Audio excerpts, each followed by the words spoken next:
My own son broke my finger when I refused to co-sign a loan for his wife's dream house, but the moment he went to the bank and saw the truth on the screen, he froze completely shocked. I'm so grateful that you're here with me, listening to my story. Please like this video, stay with me until the very end, and let me know which city you're watching from. It means so much to see how far my story has reached. And I can't wait to share every moment with you. For decades, I had built a life of quiet routine, of modest comforts and careful habits. I was a widow in my 70s, living alone in the same house my husband and I had bought together, long before our hair had turned gray. The neighbors thought me frail, the kind of old woman who might struggle to pay the bills or remember to eat on time. My son, Ethan, thought the same, but he had no idea. I had learned early that appearances could be weapons, and I had carefully curated mine. What they all assumed to be weakness was, in reality, calculated strength. Ethan had always been a clever boy, bright and persuasive, but even as a child, I sensed a certain impatience in him, a tendency to take what he wanted rather than earn it. After my husband passed, I noticed subtle changes in his behavior, more frequent visits, questions about money, comments on the value of my house. At first, I brushed it off as concern, but the pattern grew, and so did my vigilance. There were nights when I would lie awake, listening to the quiet creaks of my house, wondering if my son was planning to step over the line that separates love from greed. The first real test came the day Ethan brought Jessica along. They presented themselves as concerned adults, worried about the burdens of an elderly mother living alone. Jessica's words were sweet, but her eyes betrayed calculation. "Mom, you shouldn't be alone at your age," she said, placing a hand gently on my arm. "It would be so much easier if you stayed with us. We could take care of everything." Ethan nodded eagerly, leaning forward as if to seal some unspoken agreement. "We just want what's best for you, Mom. That's all." Care, that word became their weapon, but I had learned that real care is silent, quiet, consistent. This was loud, performative, a show meant to convince me that I needed them and that they could profit from it. I let them speak, smiling softly, letting every word hang in the air like a test they didn't even know they were taking. I had a plan forming in my mind, delicate yet precise, like the construction of a watch. Weeks later, Ethan came to me with a new request, or rather, an expectation. "Mom, we found the perfect house. Just need you to co-sign the loan. It's temporary. You'll hardly be involved. We'll manage everything." The words sounded casual, almost caring, but the glint in his eyes revealed a deeper truth. This was no casual favor. This was manipulation. I had anticipated this moment, so when I shook my head and said firmly, "No," I saw the first flicker of surprise in his face. That flicker quickly turned to anger. "What do you mean, no?" "Mom, this isn't just a suggestion. You're my mother. You should support me. It's only until things get better." His voice rose, then cracked. His hand, in a moment of impatience, slammed against mine as I refused. The pain was sharp, immediate. I looked down at my finger, bent unnaturally, and realized in that instant that he had crossed a line that could never be uncrossed. Fear did not dominate me, only clarity. Ethan wasn't worried about me. He was worried about what I represented: independence, control, wealth. He wanted to claim. Love had never entered this equation. I saw it now with brutal, unflinching honesty. That night, alone in my dimly lit living room, I held my hand and considered what had just happened. I didn't cry. I didn't call anyone. Instead, I felt something deep within me awaken, something cold, calculated, and inexorably certain. I had been patient for years, observing, testing, waiting for the moment when the truth of their intentions would be undeniable. And now, that moment had arrived. Every step they took from this point forward would be under my watchful eye. Every lie they told, every manipulation they attempted, would be recorded, analyzed, and turned against them in ways they could not foresee. I smiled softly to myself. They believed I was weak. They believed I was desperate, lonely, and naive. They believed they could outsmart me. But in their ignorance, they had made the fatal mistake of underestimating a woman who had survived loss, hardship, and betrayal, quietly accumulating the means and wisdom to protect herself. I was no longer the old woman who simply acquiesced. I was a strategist, a silent observer, and a force they would never anticipate. Ethan thought he was teaching me obedience, but I was about to teach him a lesson in power, patience, and consequences. Thought the air in my house felt different that night, heavier with anticipation. I was no longer afraid. I was preparing for what would become the defining confrontation of my life, the moment when truth and justice would collide. Every detail, every interaction, every subtle hint they gave would serve as ammunition in the coming storm. And I knew that storm would be precise, devastating, and inescapable. For years, I had been their unsuspecting prey. But prey can evolve into predator. And I had evolved. Ethan believed he had me cornered, that his persistence, his feigned concern, and his marriage to Jessica would secure him access to my resources. But he had underestimated the depth of my resolve and the breadth of my foresight. That night, I realized with crystalline certainty that the tables were about to turn. And turn they would spectacularly. But little did Ethan and Jessica know, every step they took after that day, every move they believed secret, would be meticulously documented, would ultimately lead them straight into a trap from which there would be no escape. The following morning, I awoke early, as was my habit, with a quiet determination settled in my chest. My breakfast was simply a cup of tea, lightly toasted bread, but I felt a sense of purpose that made even these ordinary routines feel profound. I reviewed the sequence of events in my mind, planning each step carefully. Ethan and Jessica believed that their pressure and manipulation were working, but they had no idea that I had already begun the work that would bring their entire scheme into the open. My fortune, carefully amassed over decades of smart investments, was no secret to me. Yet, to them, it was invisible, like a shadow behind their greed, a truth waiting for the right moment to reveal itself. I decided to test them further. Small, seemingly innocent interactions would reveal their true intentions, and I had the perfect tools. My private investigator,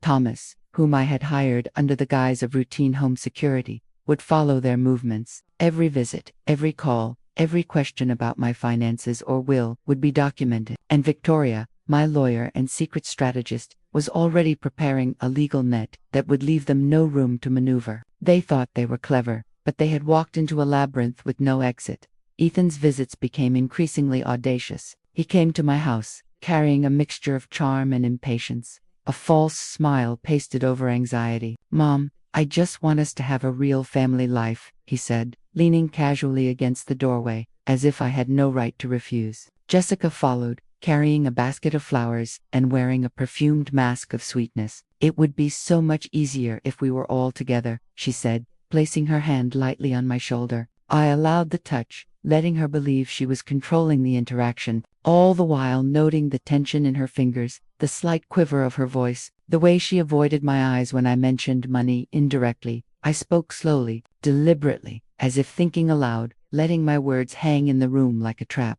"You know, it's interesting how visits change when there are financial difficulties," I said casually, pouring tea into a cup with a gentle clink. Ethan froze slightly. Jessica's hand tightened on my shoulder. Their reactions were exactly what I had anticipated. I continued. "I noticed questions about wills, the value of the house, and comments about loans and mortgages. It's curious how suddenly the care seemed so urgent." I paused, letting the words sink in. Silence filled the room, thick and uncomfortable. I could see Ethan's mind working. Panic barely contained under a veneer of charm. Over the next 2 days, I allowed subtle observations to become overt tests. I forgot small things, details about my finances, the location of bills, the timing of payments. Ethan and Jessica attempted to guide me, correct me, even guilt me into helping them make decisions. Each instance was meticulously recorded by Thomas. I would ask casual questions, seemingly innocent, but each one was designed to draw out their true motivations. "Ethan, what do you think would happen if someone co-signed a loan without knowing the full value of the property?" I asked casually during a lunch visit. Ethan hesitated, stammered,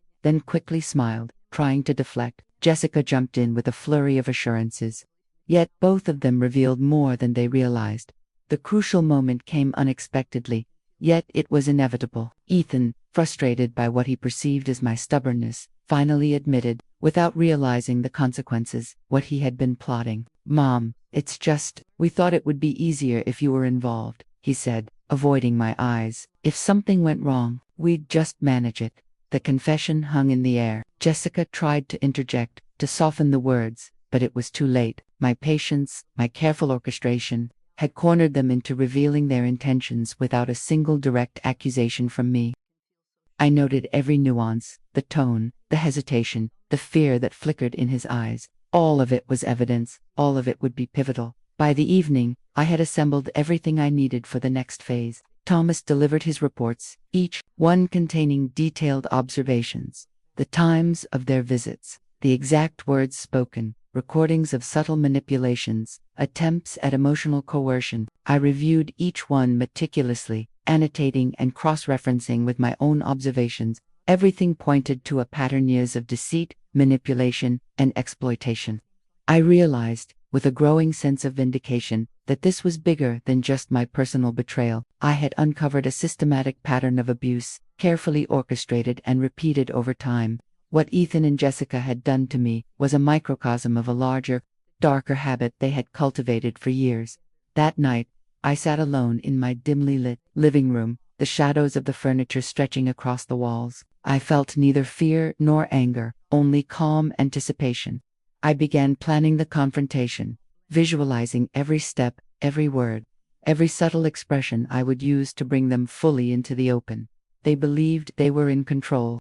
They believed that emotional manipulation and feigned concern could mask their intentions, but in reality, they had just walked into a trap as inevitable as the dawn. I called Victoria. Her voice was sharp, confident, and filled with a subtle thrill I recognized instantly. "Eleanor, it's time," she said.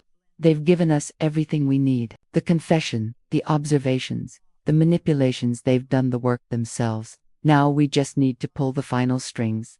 I smiled softly, feeling a wave of power and purpose. The moment of reckoning was near.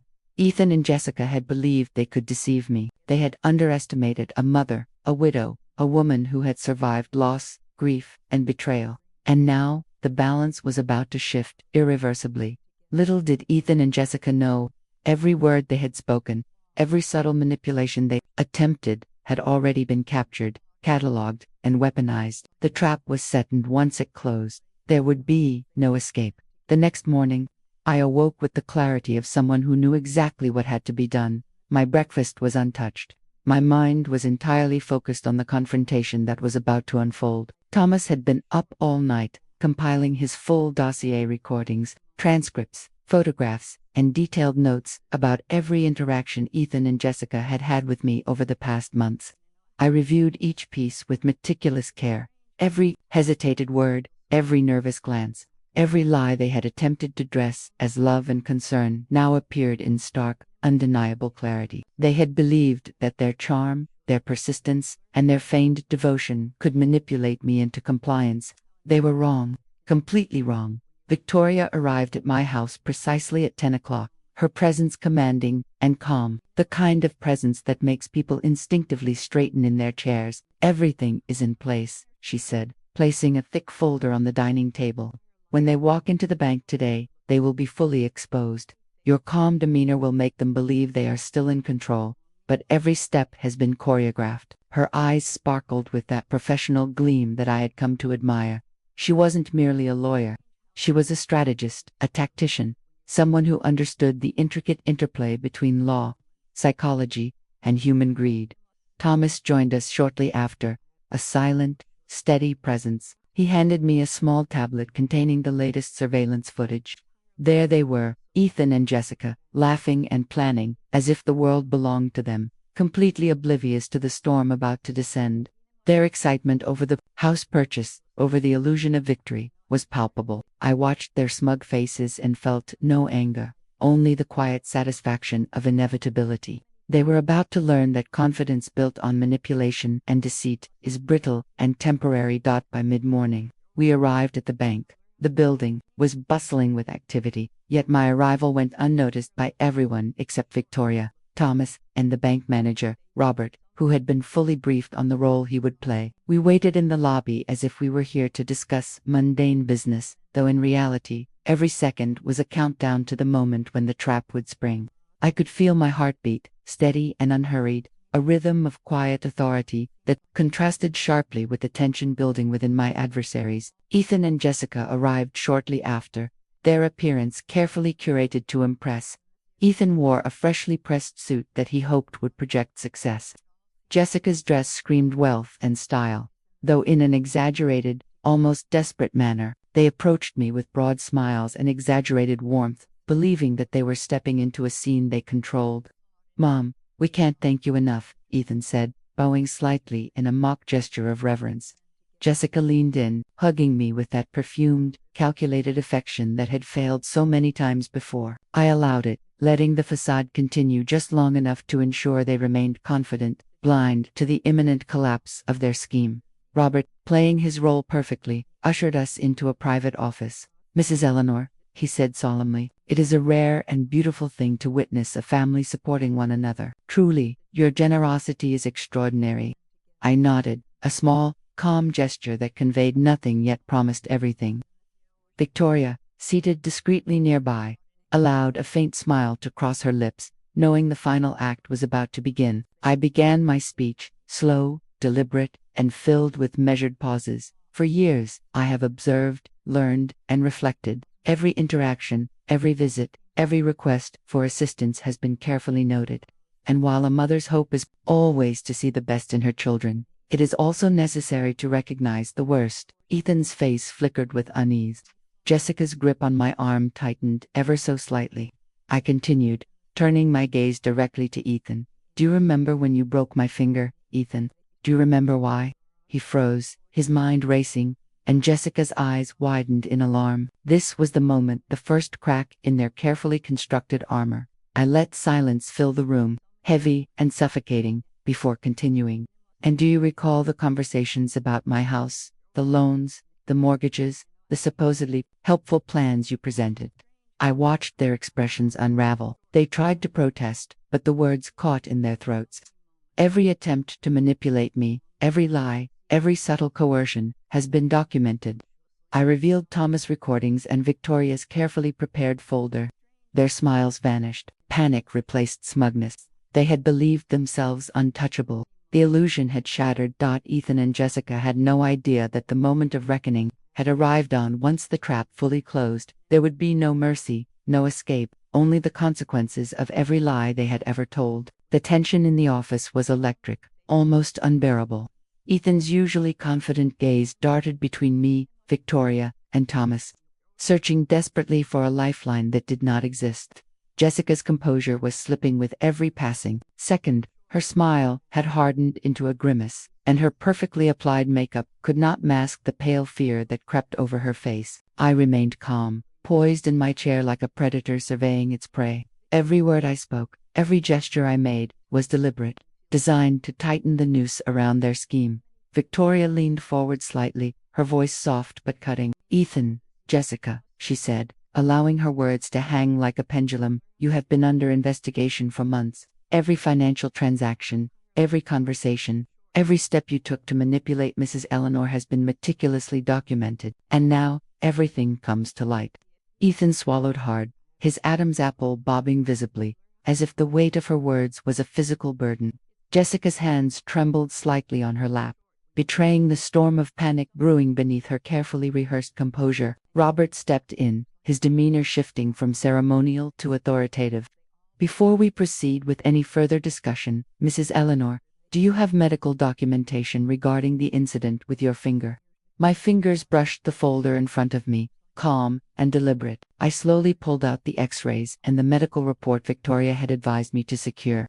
"Yes," I said softly, placing the documents on the desk. The metallic click of the folder opening sounded unnervingly loud in the room, each paper a silent witness to the truth. Ethan's eyes widened, panic flaring like fire in a dry forest. "Mom, it wasn't like that. I didn't mean." His voice cracked under the weight of inevitable exposure. Jessica reached for his arm, but I held up my hand, a quiet command that silenced them. The room fell into a thick, suffocating silence, punctuated only by the distant hum of the bank's ventilation. It was the calm before the storm, the moment when reality would strike with full force. Victoria's next words were surgical, precise. "Mrs. Eleanor has suffered repeated attempts at financial manipulation, emotional coercion, and physical intimidation. You, Ethan, have admitted to using force to try and secure her compliance. Jessica, your complicity in this plan has been equally documented." Their faces drained of color. For the first time, they truly understood that the house,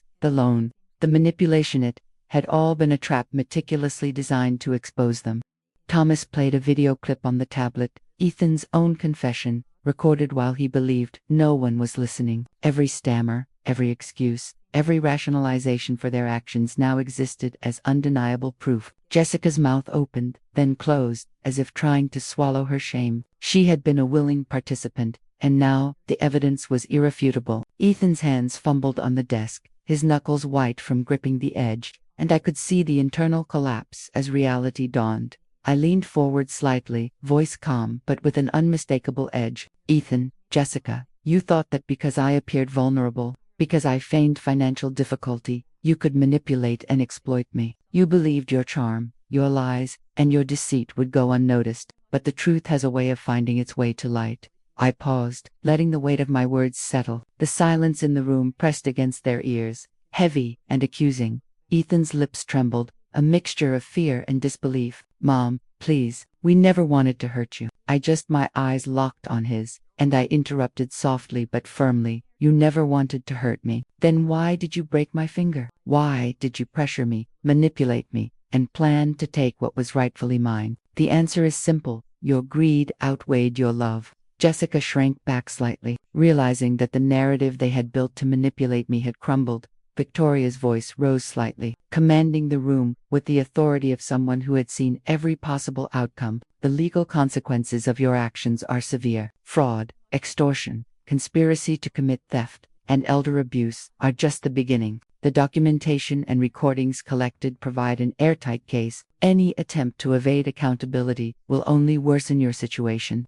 Ethan's shoulders slumped, and for the first time in months, he was silent. Jessica's nails dug into her palms as she struggled to maintain composure, but the fear in her eyes betrayed her. Beaufort finally spoke, his tone firm and unyielding. "The next step will be notifying the authorities. Arrest warrants will be issued immediately. You will both face the consequences of your actions, and I assure you, Mrs. Eleanor will see this through to its fullest extent." The words hung in the air, a final confirmation that the trap was complete. I felt a sense of satisfaction that was deep, quiet, and absolute. The web they had spun to ensnare me had ensnared them instead. Ethan and Jessica thought they had planned every detail, but the next moments would reveal that even their most confident moves could not save them from the web of justice and cunning they had unwittingly stepped into. The atmosphere in the office had shifted completely. Ethan and Jessica no longer carried themselves with that false bravado. The air around them was thick with fear, shame, and the dawning realization of the consequences of their actions. The smug confidence that had accompanied every phone call, every visit, every calculated lie had evaporated, leaving them exposed and vulnerable. They were finally witnessing the full scope of the trap they had walked into. I sat back in my chair, my posture relaxed, a quiet storm contained within my calm exterior. Each second that ticked by was a testament to patience, planning, and the relentless power of preparation. Victoria leaned over slightly, a small smile playing on her lips. "Mrs. Eleanor," she whispered, "what you've done is beyond strategic. You've not only protected yourself, but you've ensured they will face justice for a pattern of manipulation that spans years." Her words resonated with me. It wasn't just about my finger, my property, or the money I had carefully accumulated. It was about putting an end to a cycle of exploitation that had affected innocent people for far too long. Thomas, standing near the door, gave a discreet nod, confirming the operational readiness of the next phase. Ethan's voice, barely above a whisper, broke the tension. "Mom, I didn't realize how far this would go. I thought we could fix it later." His attempt at rationalization fell flat against the walls of truth that surrounded him. Jessica's hands were shaking, her face pale, her carefully constructed facade crumbling with every passing second. The very documents and recordings they had assumed would remain hidden now dictated their fate, and the realization hit them with a crushing inevitability. Robert stepped forward, exuding authority. "It is time to act. Mrs. Eleanor, you have built a case so thorough that there is no room for misinterpretation. Everything is documented: the confessions, the financial manipulations, the medical proof. This is a legal force of nature." His voice carried weight, precision, and finality. Ethan's eyes darted nervously from Robert to Victoria, then back to me. He opened his mouth, perhaps to protest, to bargain, but words failed him. There were no loopholes left. Every attempt to rationalize, justify, or manipulate had been anticipated and neutralized. I stood, my movements deliberate, commanding the space around me. The reality of my own transformation became apparent even to myself. I was no longer the vulnerable, forgiving mother. The years of calculated deception, of pretending to be less than I was, had sharpened my instincts into a blade of clarity and purpose. "Ethan," I said softly, yet with undeniable authority, "Jessica, you believed my vulnerability was a weakness you could exploit. You believed that my age, my appearance, and my supposed financial simplicity made me an easy target. You were wrong." Jessica's lips trembled as she tried to speak, to defend herself. "Eleanor, you don't understand." I raised a hand, silencing her. "No, I understand perfectly. I understand the depth of your greed, the cold calculation of your plan, and the lengths you were willing to go to secure what wasn't yours. And now, the law will understand it too." The words landed like hammers. I could see the color drain from Ethan's face entirely, his hands trembling as they gripped the edge of the desk. He was finally grasping that this wasn't about anger, revenge, or humiliation. It was about accountability. And there was no escape. Victoria moved forward, her tone professional but sharp. "The arrest warrants have been prepared. Officers are en route, and your rights, should you choose to exercise them, are listed here," she said, sliding a neatly organized packet toward them. "Everything has been meticulously documented. Any attempt to contest this will only confirm your guilt further."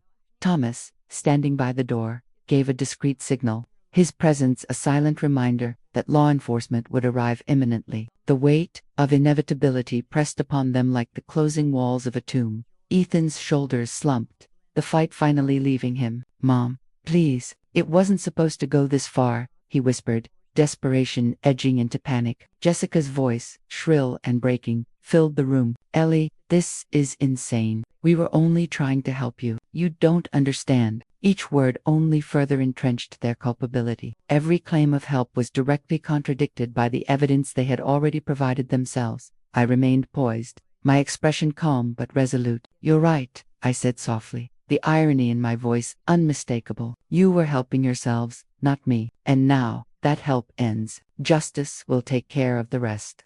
I watched them absorb the gravity of their situation, watched as years of manipulation collapsed into nothingness. There was no charm, no guilt, no plea that could alter the course of what had been set in motion. As the police prepared to arrive, Ethan and Jessica would soon learn that every calculated move they had made had not just failed, it had played directly into the hands of the one person they underestimated the most, their own mother. The next moments would seal their fate in ways they could never have imagined.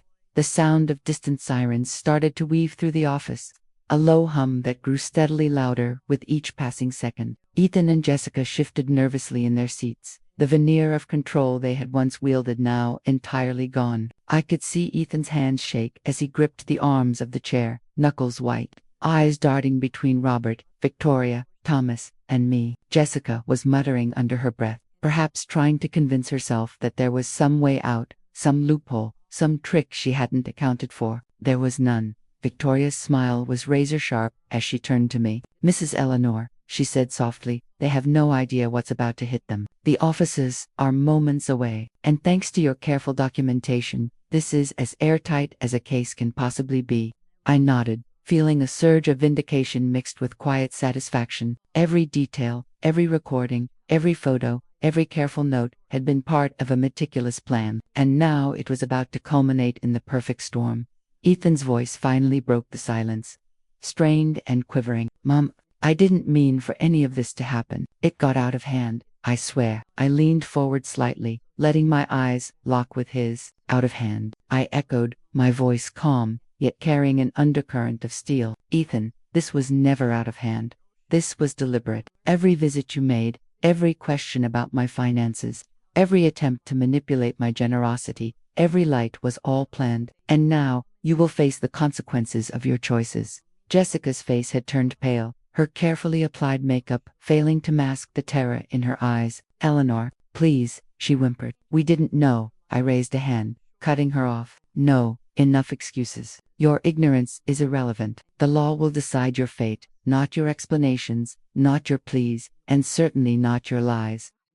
The room was silent except for the soft hum of the overhead lights and the faint sound of the sirens outside, growing louder, closer. Thomas gave me a subtle nod, a silent confirmation that the officers were near. Victoria leaned slightly toward me, her tone low and precise. When they arrive, remain calm. Let them do the procedure. You've already done everything necessary. Your evidence is incontrovertible, and their arrival is purely ceremonial in the face of the truth. I exhaled slowly, feeling the weight of years of deception, betrayal, and fear lift from my shoulders.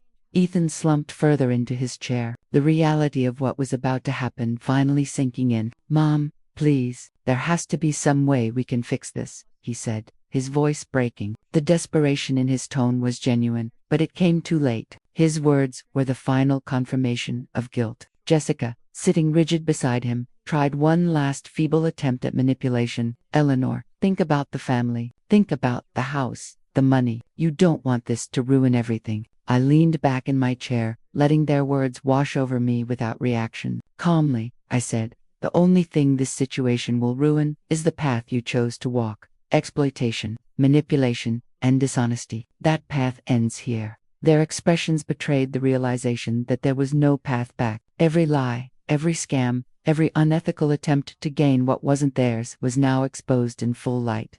Moments later, the office door opened and two uniformed police officers entered, flanked by Victoria and Thomas. The gravity of the situation hit Ethan and Jessica like a physical force. Their faces went pale, their shoulders sagging under the weight of inevitability. One officer, tall and authoritative, stepped forward and read the charges in a steady, unwavering voice. Ethan Miller, Jessica Miller, you are under arrest for conspiracy to commit financial fraud, elder abuse, and extortion. You have the right to remain silent. Anything you say can and will be used against you in a court of law.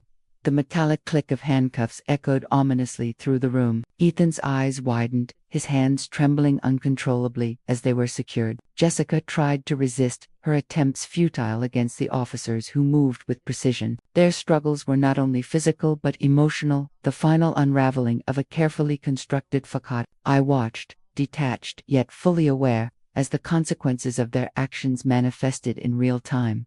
Victoria leaned closer and whispered, "This is only the beginning. Once they are in custody, the full scope of their scams will be revealed, and justice will extend to every victim they've manipulated over the years." I nodded, feeling the satisfaction of knowing that my meticulous planning had saved countless others from falling into the same traps. The sense of empowerment that had been building inside me for months now reached its peak, as the officers escorted them toward the door. Ethan's voice cracked one last time. "Mom, this isn't over. You don't understand." I shook my head calmly, my expression unreadable. "No, Ethan, I understand perfectly. And now, it's time for the law to do what you refused to do yourself. Act responsibly and face the consequences of your choices." As they were led away, a chilling realization settled over Methan, and Jessica had underestimated one thing above all: the strength, patience, and precision of a mother who had learned to fight back. The story was far from over, and the next steps would ensure that their deception would be exposed to the full extent of justice. The office fell into an eerie calm after Ethan and Jessica were escorted out. The hum of the fluorescent lights seemed louder in contrast to their absence, each flicker highlighting the remnants of tension that still clung to the walls. I remained seated in my chair, hands folded neatly in my lap, breathing in the stillness like a warrior after battle. Victoria, Thomas, and Robert Lingard, their expressions a mix of satisfaction and professional pride. Victoria broke the silence first, her voice carrying the measured precision of someone accustomed to control. "Eleanor, you need to understand just how rare this is. Few victims ever turn the tables so decisively. Few have the foresight, the patience, and the composure you displayed over the past months."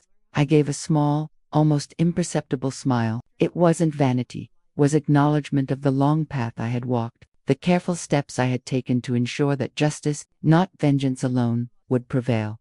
Thomas nodded in agreement, his tone quieter but no less authoritative. "We've already begun documenting the aftermath. Victims from previous scams are coming forward after seeing this outcome. You've inspired them. They finally feel empowered to reclaim what's theirs." My chest swelled with a mixture of pride and vindication. All those sleepless nights, all the careful recordings, the clandestine photographs, the conversations that had tested my patience, they had culminated in something larger than myself. This was no longer just about Ethan and Jessica. It was about protecting the vulnerable, exposing exploitation, and demonstrating that deceit would not go unpunished. Robert cleared his throat, his financial mind already racing ahead to practical matters. We need to ensure all recovered assets are accounted for. The fraudulent property transaction, the loans, the down payments, they must be meticulously traced so that every penny can be returned to the rightful owners. He looked at me with a steady gaze, acknowledging the gravity of the task ahead. I nodded, fully aware that this was just the beginning of a far-reaching process. Justice required diligence long after the arrests. Over the next few days, I watched with careful attention as Victoria coordinated the legal strategy. Court filings were prepared, witnesses contacted, and every document Ethan and Jessica had forged or manipulated was carefully catalogued. The scale of their deceit became increasingly clear, painting a portrait of manipulation and greed that spanned years and numerous victims. Each revelation was a piece of the puzzle, and together, they formed a damning mosaic that no defense could dismantle. Meanwhile, Thomas continued his investigations with the tenacity of someone chasing shadows through a labyrinth. He located elderly victims who had previously been too fearful to speak, gathering testimony and documentation to build a comprehensive record of Ethan and Jessica's long history of exploitation. Each story mirrored mine: sudden financial emergencies, visits timed with desperation, inquiries into inheritances and wills, subtle pressures masked as concern. It was heartbreaking to see how methodical they had been, but it strengthened my resolve. This was no longer just personal revenge, had evolved into a movement against abuse and manipulation. One evening, while reviewing the evidence, Victoria paused, her expression thoughtful. "Eleanor, the more we uncover, the clearer it becomes. They were about to commit financial suicide. That property, the loans, they would have ruined themselves completely. Your intervention didn't just protect you, it saved them from a far greater catastrophe." I considered her words. The irony was exquisite. My revenge had not only delivered justice, but had also prevented them from falling into an even deeper pit of their own making. There was a strange sense of poetic balance in that thought, a confirmation that truth and justice were inexorably linked.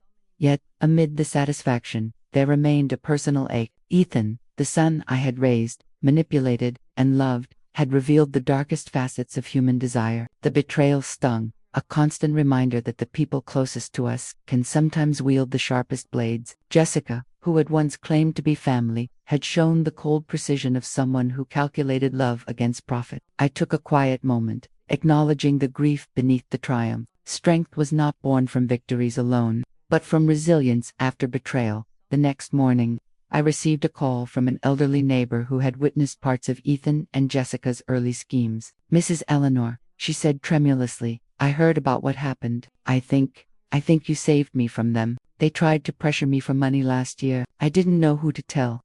Her voice cracked, overwhelmed by relief and gratitude. I reassured her, my tone calm but firm. "You did the right thing by surviving quietly. Now it's time for them to face the consequences, and you're safe. We'll make sure justice reaches every victim." By the end of the week, the media caught wind of the story. Headlines painted me as the vigilant grandmother who outsmarted a pair of deceitful children. But I paid little attention. The real reward was not the notoriety, it was the restoration of justice, the relief of victims, and the knowledge that no scam, however cunning, could escape meticulous preparation and unwavering resolve. Even as headlines celebrated the downfall of Ethan and Jessica, I knew the final chapter of this story had yet to unfold. Their arrest was only the opening move, and the deeper layers of their deception were still waiting to be uncovered. What they thought was a simple scam had triggered a chain of consequences far beyond their imagination, and the next revelation would shock them even more. Monday arrived like a storm, sharp and inescapable. I had spent the weekend coordinating with Victoria, Thomas, and Robert, fine-tuning every detail of the next phase, while Ethan and Jessica thought they had escaped scrutiny, basking in the illusion of their victory with the house purchase. The real game was already in motion. They were about to discover that their assumptions were not just wrong, they were catastrophically so. I sat in my living room early that morning, sipping tea and reviewing the final list of documents with a meticulous eye. Every contract Ethan had signed, every ledger showing their credit purchases, and every prior scam I had uncovered through Thomas was cross-referenced and backed by hard evidence. Victoria had assured me that nothing could slip through the cracks. She had been clear. "Eleanor, this is more than revenge. This is a masterclass in turning deception against its perpetrators." I allowed myself a small smile. The thought of them facing the consequences of their own actions was almost intoxicating. At exactly 9 a.m., my phone rang. It was Victoria, her voice clipped with controlled excitement. "Eleanor, it's time. They've already arrived at the bank, expecting their celebration. We'll make this final phase seamless and irreversible." I felt a rush of anticipation. This moment had been months in the making, and everything depended on their belief that I was still the compliant, trusting mother. Ethan's voice, full of false hope and triumph, came through the line moments later. "Mom, we're at the bank. Jessica can't wait to see how generous you're being." I responded with my sweetest, most convincing tone, letting my words drip with maternal warmth. "Wonderful, son. I'm just finishing a few things. We'll meet shortly." By 11 a.m., we were gathered in Robert's office, the stage meticulously set for the final act. Ethan and Jessica arrived, both dressed for a victory party. Jessica's emerald dress glittered under the fluorescent lights, a symbol of the new life they thought they were claiming. Ethan's suit, freshly pressed, betrayed a nervous excitement he could barely conceal. They had no idea that the room, the witnesses, and the documents around them were not propsy, they were instruments of their exposure. Robert, assuming his role as the ceremonious bank official, greeted them with a polished professionalism. "Mrs. Eleanor," he intoned, "it's extraordinary to see a mother supporting her family in such a remarkable way. Few acts of generosity are as profound." I nodded, letting the words hang in the air, a subtle bait for the trap I had laid. I stood, adopting the poised, composed posture of someone delivering a heartfelt address. "Over the past years, I have observed, I have listened, and I have learned," I began. "As a mother, you hope for love, trust, and care from your children. But you must also recognize the reality when your trust is exploited." Ethan's gaze darted toward me nervously, unsure if this was still part of the performance he expected. I leaned slightly forward, fixing my eyes on him. "Ethan, do you recall the day you broke my finger when I refused to co-sign for that loan? Do you remember threatening that I would be left dependent, that my house would belong to you if things went wrong?" His face paled, every color draining as if my words had reached directly into his conscience. Jessica froze, her smug confidence cracking for the first time. She had never witnessed the dark side of Ethan's actions fully until now. Robert, maintaining the gravity of the moment, raised an eyebrow, voice firm. "Are these claims true, Mr. Miller?" Ethan opened his mouth to protest, but Victoria's calm, yet icy tone cut through the room. "The records, the X-rays, the documented evidence, everything is here. Your prior actions and their consequences have been verified." A hush fell over the room, suffocating in its weight. The reality of exposure pressed against them like a vice. Ethan swallowed hard, stammering, It wasn't meant to. It was just a mistake." But Robert was already taking meticulous notes, and Victoria's gaze never wavered. The office had transformed into a courtroom in miniature, with me at the center. No longer the passive figure they had underestimated for years, I allowed a slow, deliberate pause before continuing. "You believed I was weak, compliant, and unaware. You thought my fear would be enough to bend me to your will. Yet here we are, and every deception, every manipulation, every calculated step you took has been meticulously documented and verified." The weight of my words crushed the fragile armor of their confidence.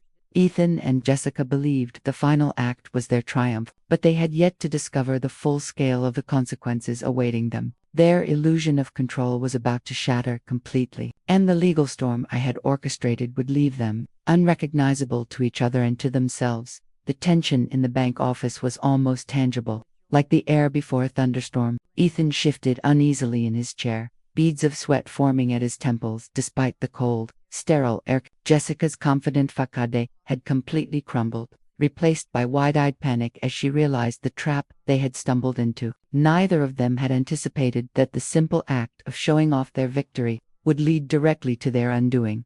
Victoria stepped forward, her presence commanding the room. "Ethan Miller, Jessica Miller," she began, voice calm but piercing. "You are under investigation for a pattern of fraud, extortion, and elder abuse. The evidence against you is overwhelming. Your previous attempts to exploit your mother and other vulnerable seniors are all documented." She gestured toward the files Robert had organized on the desk: photographs, contracts, medical records, and financial statements that painted a damning picture. Ethan swallowed hard, trying to formulate some explanation, some excuse, but the words stuck in his throat. Every angle of escape had been anticipated. Jessica's lips quivered as she opened her mouth, perhaps to deny, perhaps to plead, but Victoria continued with surgical precision. Every threat, every act of manipulation, every financial maneuver designed to coerce your victims, everything has been recorded and verified. Your actions have consequences, and today, you will begin to face them. Robert, maintaining the official air of the bank, interjected with deliberate weight. These documents will serve as evidence should this matter proceed through the courts. It is important you understand the seriousness of what you have done. His calm, steady voice only intensified their panic. The smug certainty they had carried with them into the office had dissolved entirely. It was then that the uniformed officers entered, their presence solidifying the reality of the situation. Ethan's eyes widened as he caught sight of them, recognition dawning. "Wait, this isn't what I expected," he stammered, his voice trembling. Jessica, usually quick to manipulate any narrative, was frozen in a mixture of disbelief and fear. Victoria turned to the officers. "Detectives, proceed with the arrest." The sound of handcuffs clicking shut echoed in the small office, like a hammer striking an anvil. Ethan's face went through every stage of shock imaginable: disbelief, denial, desperation, and finally the hollow realization of defeat. Jessica let out a high-pitched shriek, flailing as the second officer guided her toward compliance. Every protest she made, every frantic claim that she and Ethan had only meant to help, was recorded and would be used against her in court. I watched, seated in my chair, with a calm I had cultivated over months of planning. My heart still beat fast, but it was not fear, it was the quiet, resolute satisfaction of justice being served. The son who had once broken my finger and threatened my independence, the woman who had conspired alongside him, were now exposed for the fraudsters they truly were. Victoria leaned close, her voice a whisper of professional triumph. "Eleanor, you've done more than protect yourself. You've stopped a pattern of abuse that could have continued for years. Your meticulous planning, your restraint, and your patience ensured that this outcome would be undeniable." I allowed a small smile to cross my face. It had not been easy, but every calculated step, every recorded conversation, had led to this moment. Detective Thomas Rodriguez, the specialist in crimes against the elderly, approached me with respect that warmed my vengeful heart. "Mrs. Eleanor, your documentation, your patience, and your precision in gathering evidence have not only protected yourself but will also help countless other victims. Your case is exemplary and will serve as a model for law enforcement and the courts alike." As Ethan and Jessica were led away, I felt a strange mixture of closure and anticipation. Their downfall was complete, yet the story did not end here. I knew there were still lessons to be shared, victims to be helped, and systems to influence. My revenge had transcended personal satisfaction. It had become a mission, a movement. Returning home later that afternoon, I reflected on the weeks of planning and observation. Thomas and Victoria had coordinated every detail flawlessly. Robert's role had added the perfect veneer of legitimacy to the bank interaction. Even the simple act of letting them believe I was about to co-sign their fraudulent loan had been critical. Their overconfidence had been their undoing. Ethan and Jessica were finally in the hands of the law. Yet the story was far from over. Beyond the personal triumph, there were other victims, other scams to unravel, and a larger purpose to be fulfilled. And little did they know, their actions would spark a movement that would change the lives of countless seniors. The days following Ethan and Jessica's arrest felt surreal, like waking from a nightmare into a world that was simultaneously terrifying and exhilarating. The media frenzy had begun almost immediately. News crews camped outside my modest home, intrigued by the story of the grandmother who had outwitted her own children. Headlines shouted phrases like "the widow who outsmarted her son" and "elder justice served." My phone never stopped ringing. Journalists, television producers, bloggers, all eager to document the case from every possible angle. Victoria, ever calm and composed, warned me to focus. "Eleanor, the public will want to know every detail, but we need to manage this carefully. Each interview is an opportunity to set an example, to educate others, and to ensure that your story inspires action, not just shock." Her words reminded me that what had begun as personal revenge had evolved into something far larger. This was no longer just about Ethan and Jessica. It was about protection, prevention, and justice for all vulnerable seniors. The first few interviews were nerve-wracking. Cameras, bright lights, microphones, the world suddenly felt enormous. But as I recounted the events, detailing the subtle manipulations, the careful monitoring, and the moment-by-moment unraveling of their plot, I realized the power in sharing my story. Every listener, every viewer, had the chance to learn, to recognize warning signs, and to protect themselves or someone they loved. The fear I had carried for years transformed into purpose. Victoria and I began coordinating with local law enforcement and elder advocacy groups. Together, we created a system to identify similar patterns of abuse: sudden interest in wills, questions about property, persistent financial requests, and unexplained generosity disguised as concern. Each report we received was treated with the same meticulous documentation that had helped dismantle Ethan and Jessica's scheme. Thomas, with his investigative skills, tracked previous victims, verified claims, and ensured that the law would hold consistently against anyone attempting the same type of exploitation. Weeks later, as the investigation expanded, I received letters and calls from seniors across the country. Stories poured in, some heartbreaking, some infuriating, all desperate for guidance.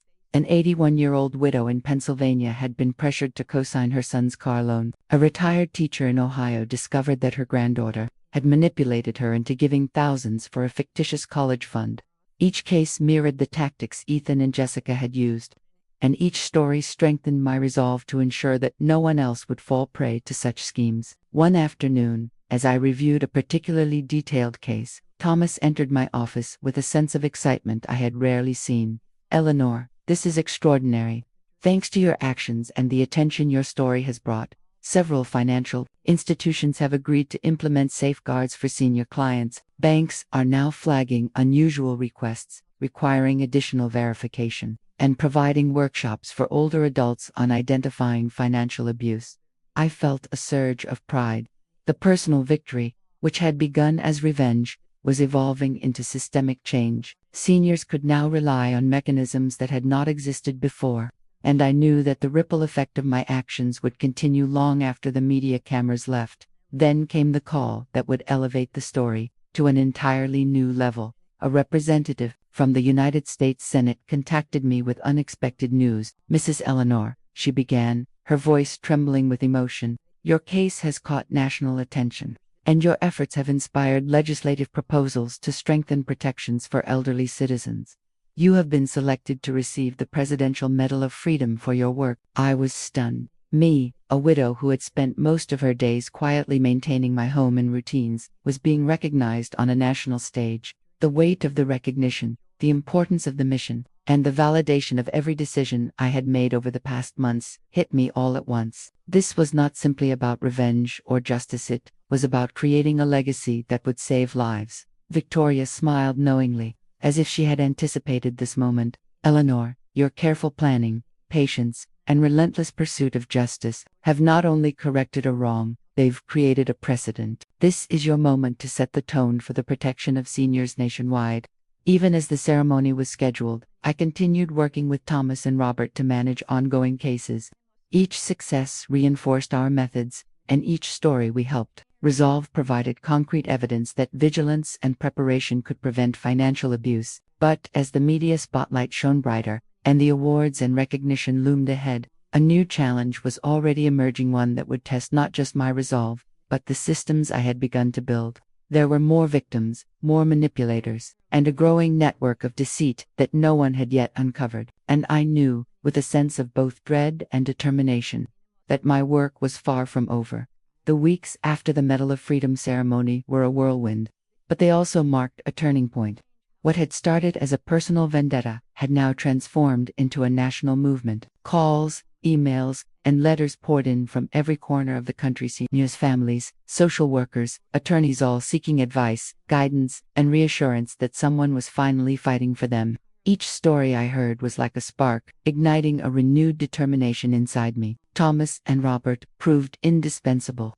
Thomas coordinated with law enforcement, keeping an eye on known scammers and analyzing patterns that could reveal new threats.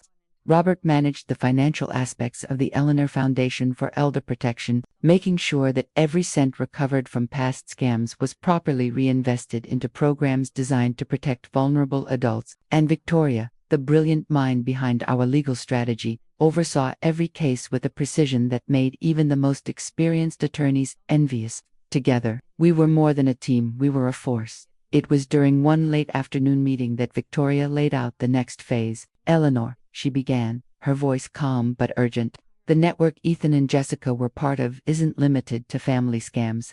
We're uncovering evidence of elder exploitation rings that operate nationwide. Banks, notaries, even some legal representatives are being manipulated or bribed. This is bigger than anything we imagine." I felt a chill run through me, but also a sense of resolve. This was no longer just about punishing a couple of greedy children. It was about stopping a network of predators who saw seniors as easy prey. "Then we expand our operations," I said firmly. "We make sure that no senior is left unprotected, and no scammer believes they can act with impunity." The next few weeks were a blur of activity. We launched a public awareness campaign, creating brochures, online tutorials, and workshops to teach seniors how to recognize financial abuse. We partnered with banks and credit unions to implement stronger safeguards, making it harder for fraudsters to manipulate transactions or coerce elderly clients. Thomas worked tirelessly to identify potential threats before they could escalate, while Robert ensured our resources were allocated efficiently. Victoria continued to manage the legal front, filing injunctions and protective orders wherever necessary. It was during one of these workshops that I first met Mrs. Martina, a 65-year-old widow, who had recently received a visit from her son that reminded her uncomfortably of my own story. She spoke with a trembling voice, describing how he had started asking questions about her property, the upkeep of her home, and the will she had kept private for decades. My heart tightened, but I knew exactly what needed to be done. "You've called at the right time," I told her. "We're going to make sure he knows he cannot manipulate or threaten you. You are not alone in this." Martina became the first test case of a new, proactive approach. Instead of waiting for a scam to occur, we implemented preventive measures: secure accounts, transparent communication about legal matters, and constant monitoring of any suspicious activity. Her son quickly realized that Martina was no longer an easy target. Attempts to coerce her were met with firm resistance, legal warnings, and the assurance of immediate intervention from our team.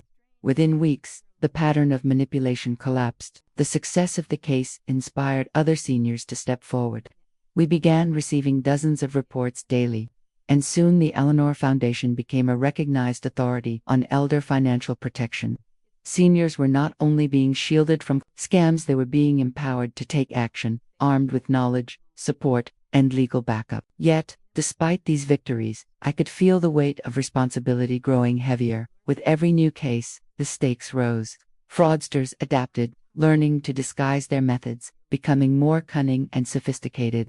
I realized that vigilance alone was not enough. We had to anticipate their moves, stay several steps ahead, and create a system that could adapt to evolving threats. Then came a day that reminded me of the darker side of human nature. A man arrived at our office claiming to be a distant relative, offering to help seniors with their investments. On the surface, he appeared kind, professional, and trustworthy, but Victoria immediately detected inconsistencies in his documentation. Thomas conducted a background check, uncovering a trail of fraud spanning multiple states. It was a stark reminder. Some threats were not obvious. Some predators wore masks of respectability. Our fight was far from over. As I left the office that evening, I looked out over the small garden that had become our headquarters. The sun was setting, casting long shadows across the grounds. Each flower, each tree, seemed to remind me of the lives we had touched and the battles yet to be fought. I felt a mixture of exhaustion and exhilaration, knowing that every day we protected someone from the fate I had narrowly escaped was worth every effort. But as our influence grew, so did the attention of those who thrived in shadows. New threats were emerging, more organized, more ruthless, and more determined than Ethan and Jessica ever had been. And I knew, with the same fierce clarity that had guided me through the first battle, that the next confrontation would be the most dangerous yet. The next morning, I arrived at the office earlier than usual. A crisp winter sun cast long shadows across the Eleanor Foundation's garden, but there was no warmth in the day yet. A sense of anticipation lingered in the air, almost like the calm before a storm. Victoria and Thomas were already inside, reviewing the latest cases. Robert had a stack of files that looked heavier than ever. It was a testament to the scale of what we were up against. Fraudsters weren't slowing down, and neither could we. Victoria glanced at me and gave a small, knowing smile. "Eleanor," she said quietly, "there's a new network operating in 3 states simultaneously. They target seniors with fake investment schemes, using family members as intermediaries. They're precise, professional, and very dangerous." I took a deep breath, letting the words settle. "Then we step up our game, we protect them, and we make sure they know that no one, no matter how slick or well-dressed, can touch the vulnerable while we're watching." The following weeks were some of the busiest of my life. Calls came from all over the country, each one a plea for help, a story of fear, or a desperate request for intervention. Some seniors were frightened to even speak, worried that their own children might find out they were being watched. Others were angry, ashamed that they had almost fallen prey. I reassured every one of them with the same firm resolve: they were not alone, and no one would take advantage of them on my watch.